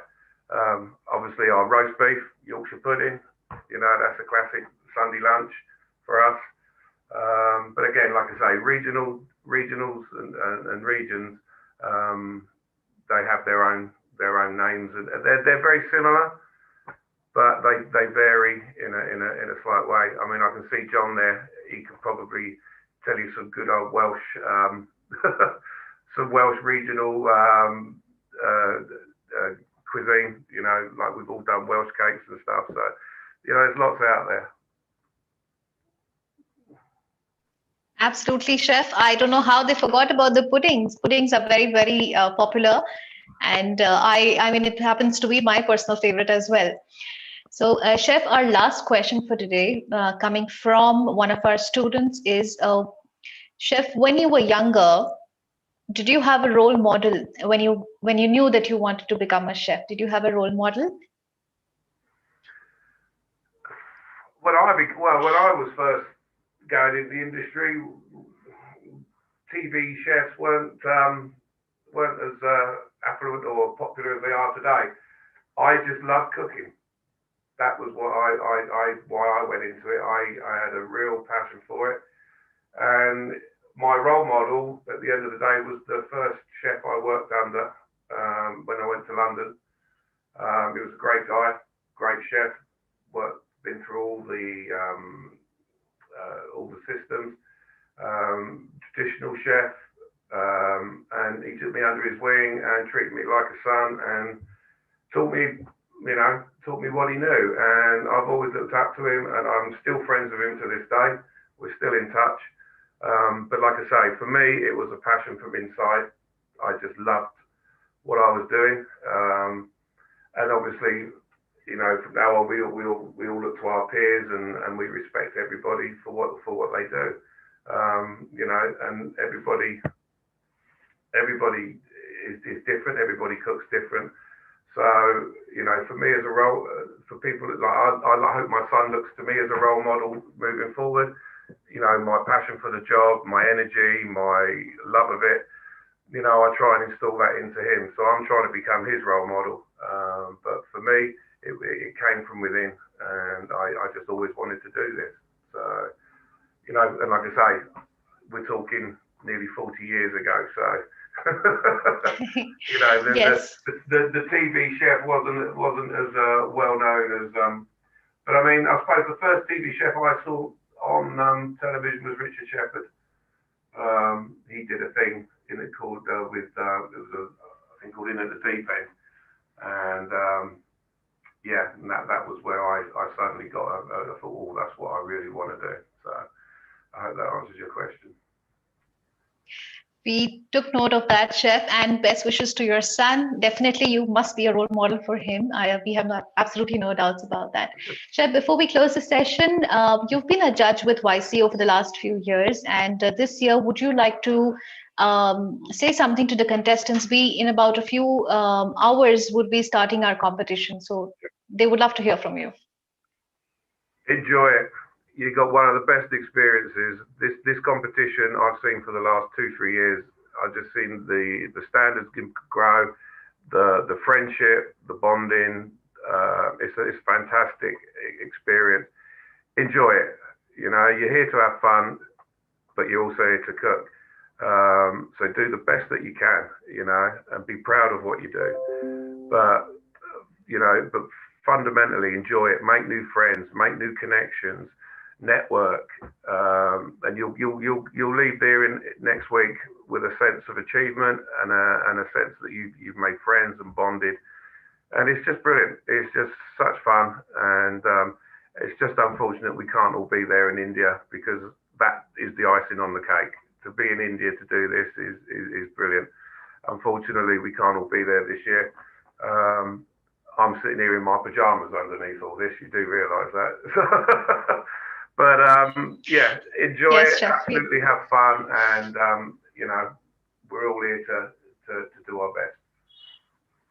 We're so glad that you could join us, Chef. And in spite of everything, we are all together on this platform, and it's a huge success for all of us that we are continuing the legacy of the Young